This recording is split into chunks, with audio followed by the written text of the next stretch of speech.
Olá, pessoal, boa noite, tudo bom? Hoje a nossa aula será sobre equilíbrio químico e quem irá ministrar esta aula será a professora Gessiara Gonçalves, eu, professora Josiane e o professor Matheus Rocha. Então, vamos dar continuidade e dar início à nossa aula. No nosso eixo de discussão, iremos falar sobre introdução, no ponto 2, a constante de equilíbrio, depois os cálculos da constante de equilíbrio, depois as aplicações da constante de equilíbrio e após o princípio de Le Chatelier. Então, para darmos início, iremos falar sobre a introdução. Ao estudar equilíbrio químico, entenderemos que muitas reações não se completam, mas em vez disso, aproximam-se de um estado de equilíbrio no qual tanto os reagentes como os produtos estão presentes. Assim, depois de certo tempo, essas reações parecem parar. A gente vê que as cores param de mudar, os gases param de aparecer e assim por diante, né? Então, antes que a reação se complete, levando a uma mistura de reagentes e produtos. Temos aí um exemplo que vocês estão vendo, a imagem que eu coloquei aí no slide. O N2O4, ele é incolor e, né, no processo ali, ele vai dar NO2, vai formar, e esse NO2, ele é marrom. Os quais se interconvertem rapidamente. Quando N2O4 incolor puro congelado é aquecido acima de seu ponto de ebulição, que é 21,2 graus Celsius, o gás no tubo selado torna-se progressivamente mais escuro à medida que o gás incolor N2O4 se dissocia nesse gás marrom NO2. Então, isso acontece. Então, mas o que seria equilíbrio químico? O equilíbrio químico, pessoal, é a condição na qual as concentrações de todos os reagentes e produtos em um sistema fechado param de variar com o tempo. Então, isso nós chamamos de equilíbrio químico. E quando é que acontece o equilíbrio químico? O equilíbrio químico ele acontece quando as reações opostas acontecem a velocidades iguais. A velocidade na qual os produtos são formados a partir dos reagentes é igual à velocidade na qual os reagentes são formados a partir dos produtos. Para que o equilíbrio ocorra, nem os reagentes nem os produtos podem escapar do sistema. Então, pessoal, eu trouxe aí também uma curiosidadezinha, que o equilíbrio químico explica grande número de fenômenos naturais e tem papéis importantes em processos industriais. Vamos dar continuidade aí à nossa aula falando sobre a constante de equilíbrio. A relação entre as concentrações dos reagentes e produtos de um sistema em equilíbrio é dada pela Lei de Ação de Massas. Em 1864, Cato Maxwell e Peter Weng postularam a Lei das Ações das Massas, que expressa a relação entre as concentrações expressa como pressões parciais dos gases e concentrações em quantidade de matéria para soluções dos reagentes e dos produtos presentes no equilíbrio em qualquer reação. Então, para uma equação de equilíbrio geral da forma que a gente está vendo aí, Azinho, Azão, Bzinho, Bzão, que são os reagentes, dando aí Czinho, Czão, Dzinho, Dzão, que são os produtos. As letras maiúsculas são as espécies químicas envolvidas e as minúsculas aí que vocês estão vendo, o A, B, C, D, são os coeficientes na equação química balanceada, tá, pessoal? Então, A expressão da constante de equilíbrio é escrita como se segue abaixo, como vocês estão vendo aí no slide. A condição de equilíbrio para reagentes e produtos na fase gasosa. Esse aí é a expressão da constante de equilíbrio para o equilíbrio na fase gasosa, tá, pessoal? Constante de equilíbrio e como vocês veem, em cima ficam os produtos e abaixo ficam os reagentes. Lembra da expressãozinha que eu mostrei em cima? Azinho, azão, bezinho, bezão, reagentes, Czinho, Czão, Dzinho, Dzão, produtos. Pois é assim que a gente distribui. E a condição de equilíbrio para reagentes e produtos em solução aquosa. Constante de equilíbrio dando C sobre o Czinho pequeno, que é o coeficiente da equação balanceada, vezes D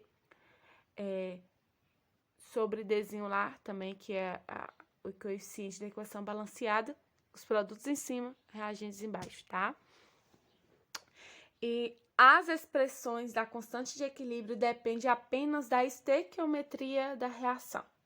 Para um sistema em equilíbrio, a determinada temperatura, a constante de equilíbrio será uma constante chamada constante de equilíbrio, e o valor da constante de equilíbrio varia com a temperatura. Um valor grande de constante de equilíbrio indica que a mistura em equilíbrio tem mais produtos que reagentes. Um valor pequeno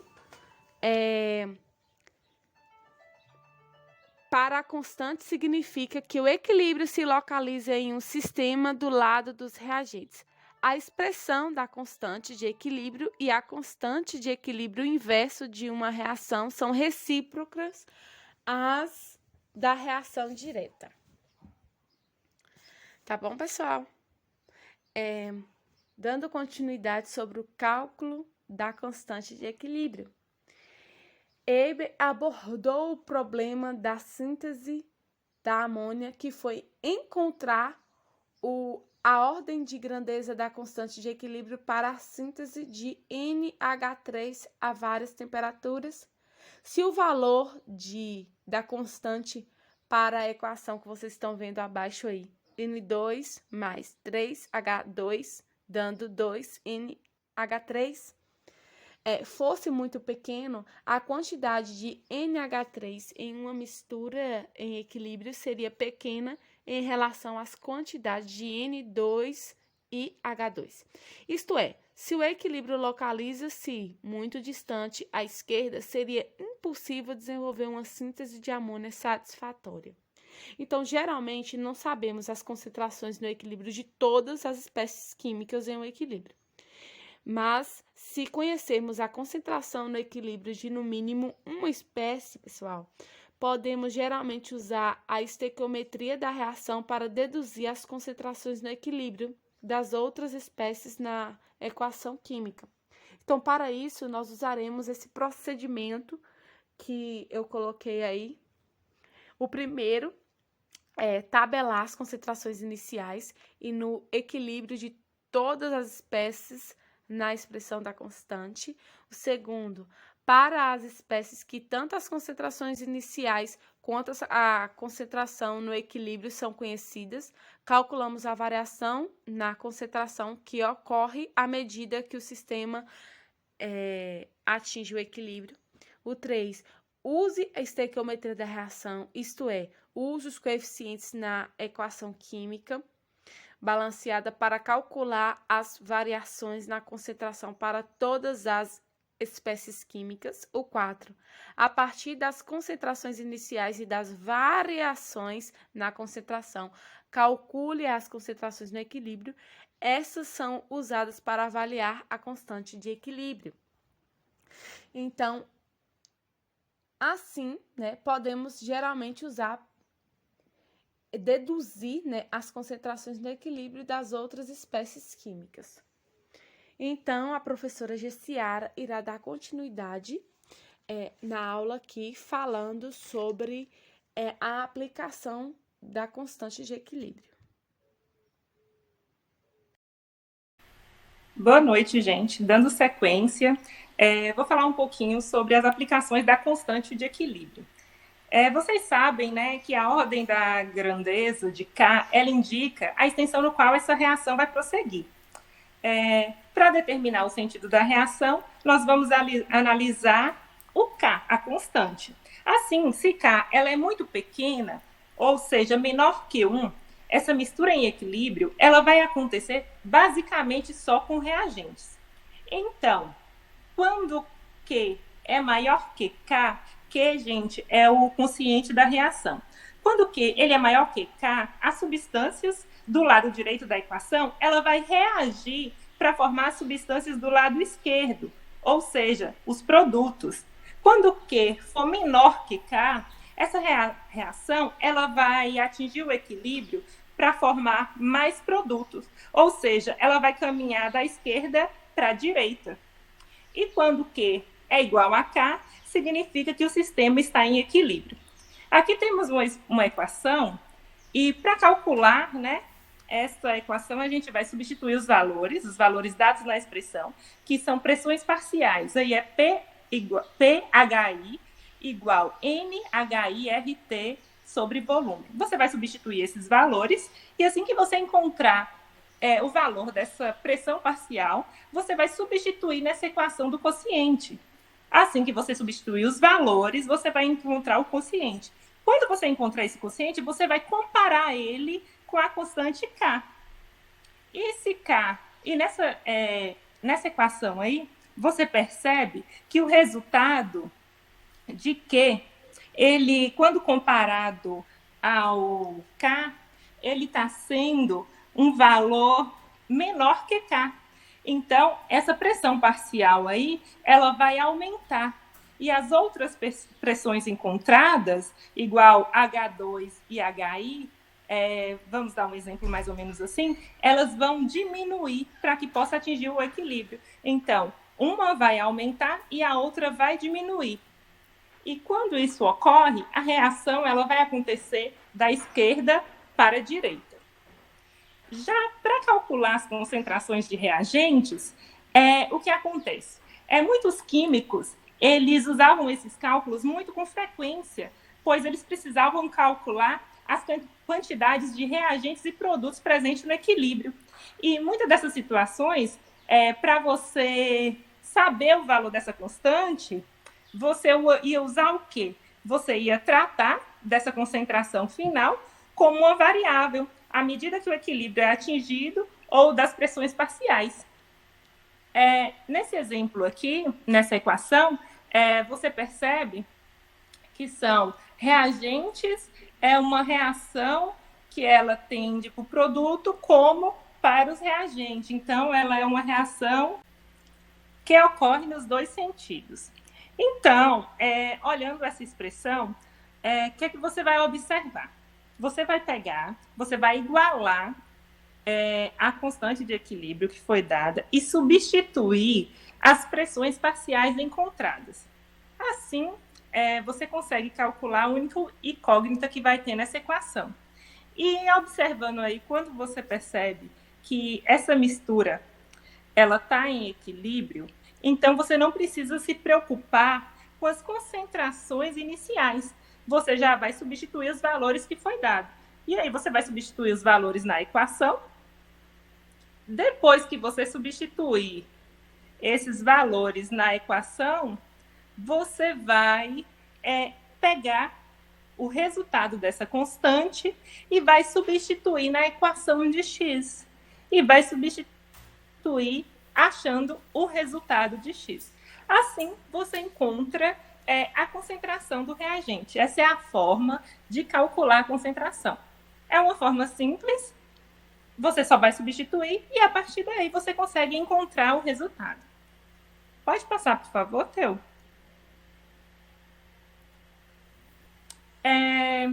Agora, continuidade, né, no princípio de Le Chatelier. Fazer uma breve introdução sobre o que Haber, ele ao desenvolver a produção de amônia, ele usou N2 e H2. E aí ele fez o quê? Ele começou a procurar fatores que podiam ser variados e para poder aumentar esse rendimento da amônia. E aí ele percebeu, nos seus testes, nos seus experimentos, que ocorreu uma redução de NH13. E ele só percebeu essa redução porque ele usou um princípio.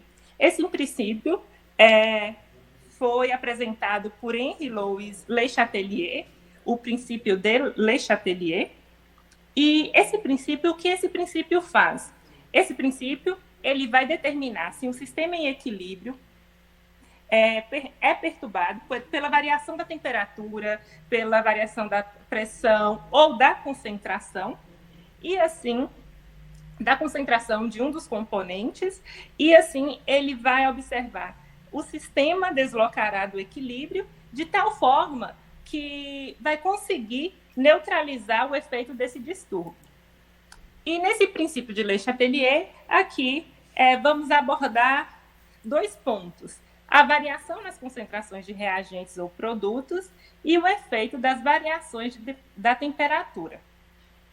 Na variação nas concentrações de reagente ou produto, uma mistura em equilíbrio é o estado dinâmico.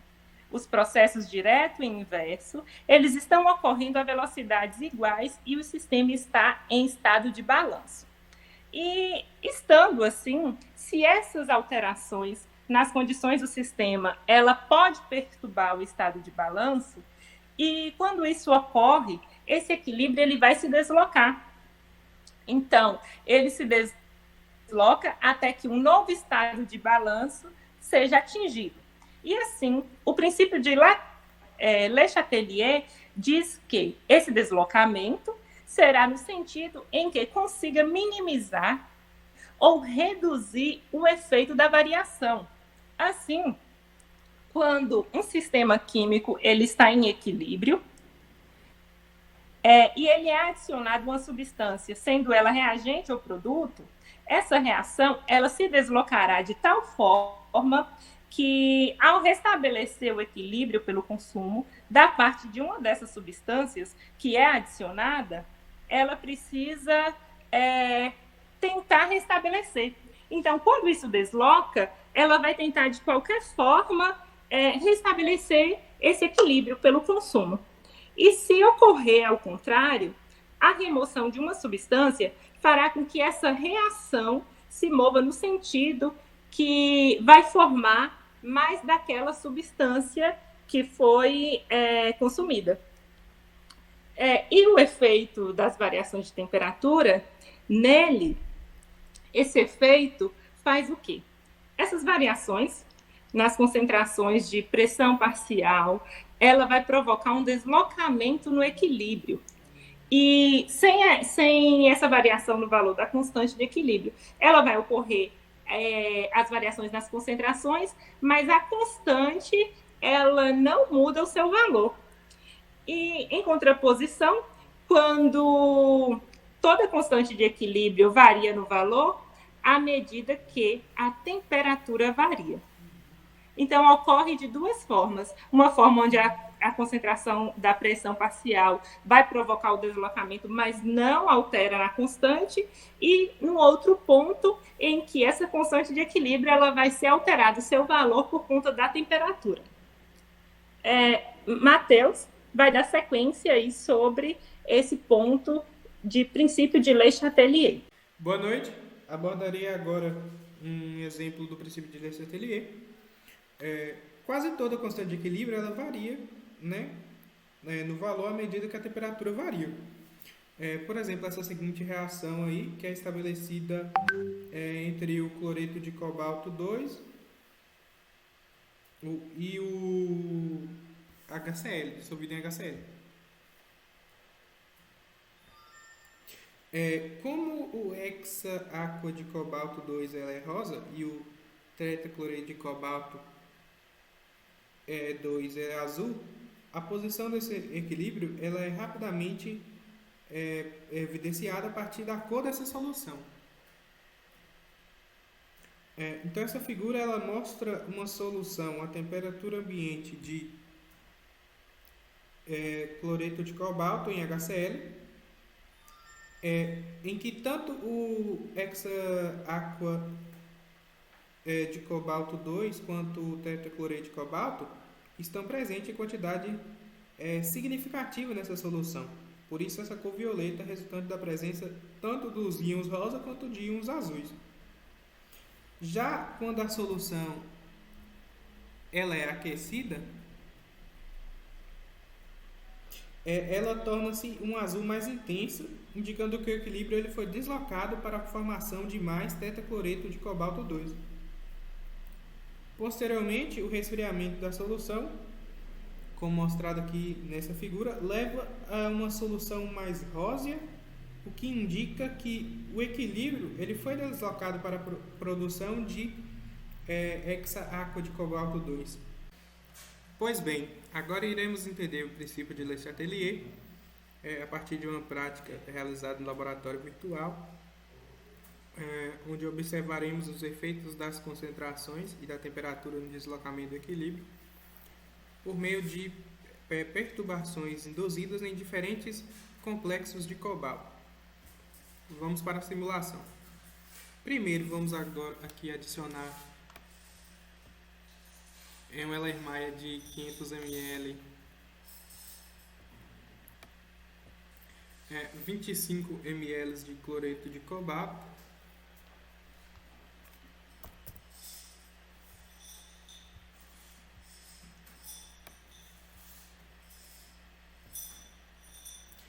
posteriormente iremos acrescentar alíquotas de 1 ml de HCl até que a cor mude.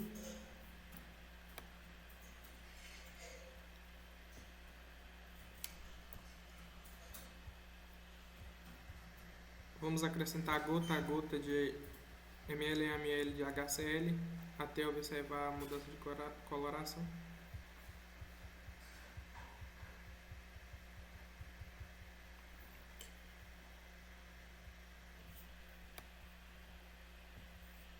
Os valores das concentrações de cada substância no equilíbrio estão descritos no seguinte painel e nós anotaremos as concentrações no equilíbrio para cada substância e vamos reservar essas concentrações para o cálculo da constante de equilíbrio posteriormente. Ao adicionarmos aqui o HCl, podemos observar que houve uma diminuição da temperatura. Então, conclui-se que trata-se de uma reação endotérmica e a mudança de coloração para azul indica que a reação é favorável no sentido da formação dos produtos, ou seja, deslocando o equilíbrio para a direita. Agora, adicionaremos nitrato de prata à solução.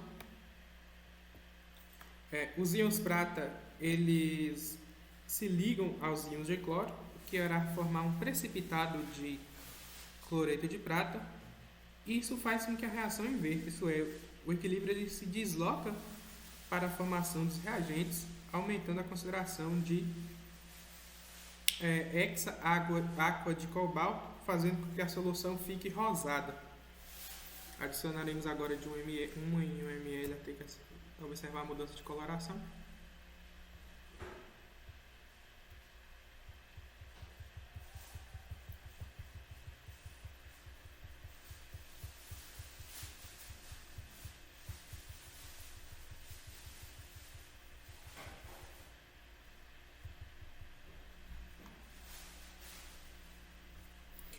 Então, vimos que a reação ela começa a formar o precipitado de cloreto de prata. Logo, o tetracloreto de cobalto mais 2, ele começa a perder cloros, e esse cloro ele vai se juntando com a água, formando o complexo de cor rosa. Então, essa é uma reação, observamos aí pelo aumento da temperatura, que é uma reação exotérmica. E vimos que a temperatura aumentou bastante. Isso significa que a reação é muito exotérmica. Como a coloração ela voltou a ser rosa, nós vemos que a formação do complexo de hexa-aqua de cobalto mais 2 favorece a formação dos reagentes.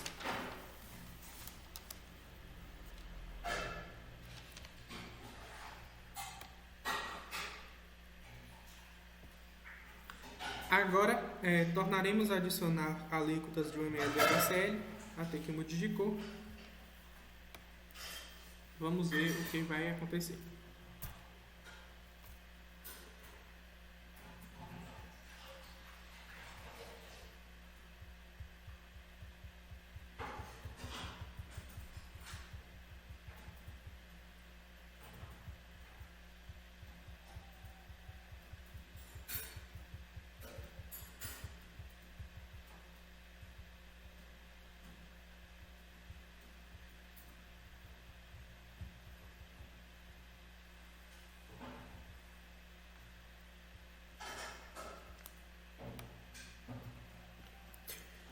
Ao adicionar HCl, nós estamos adicionando mais íons cloro.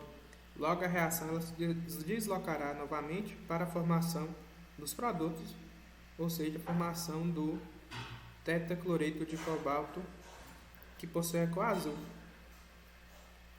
Dessa vez, a diminuição da temperatura indica que a reação é endotérmica. Veremos agora o efeito da temperatura sobre o deslocamento do equilíbrio. Primeiramente, selecionaremos um Erlenmeyer de 500 ml e nele iremos adicionar 25 ml de cloreto de cobalto.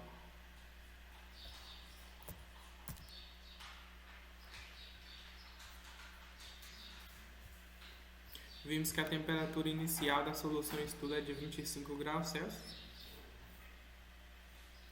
E agora nós iremos adicionar HCl para deslocar a reação para o sentido dos produtos, formando assim a coloração azul. Iremos adicionar alíquotas de 1 em 1 ml até que mude a coloração. 1, 2, 3, 4.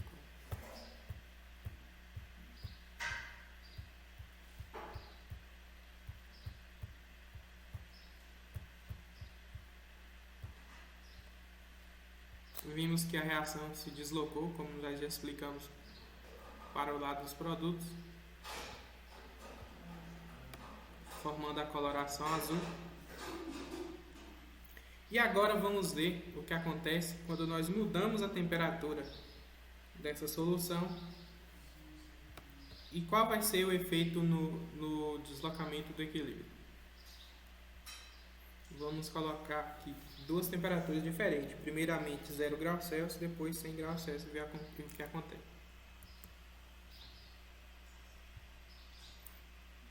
Quando colocamos a temperatura de 0 graus Celsius, vemos que as propriedades dessa solução, as concentrações de cada componente mudam. Vemos também que a solução adquire a coloração rosa. Iremos agora mudar novamente a temperatura e ver o que acontece. Mudar agora para 100 graus Celsius.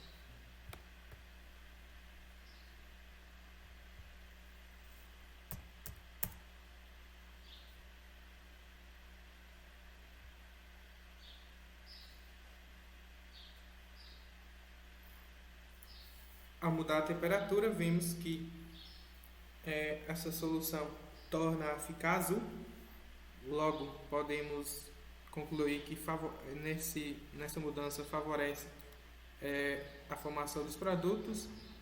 A partir dos dados obtidos, calcularemos agora a constante de equilíbrio, que é dado pelo produto das concentrações dos produtos dividido pelo produto da concentração dos reagentes.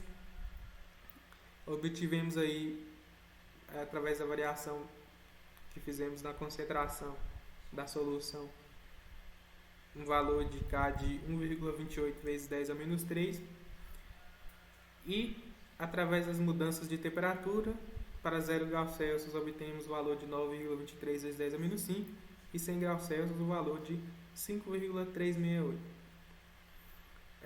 Vemos aí que tiveram processos endotérmicos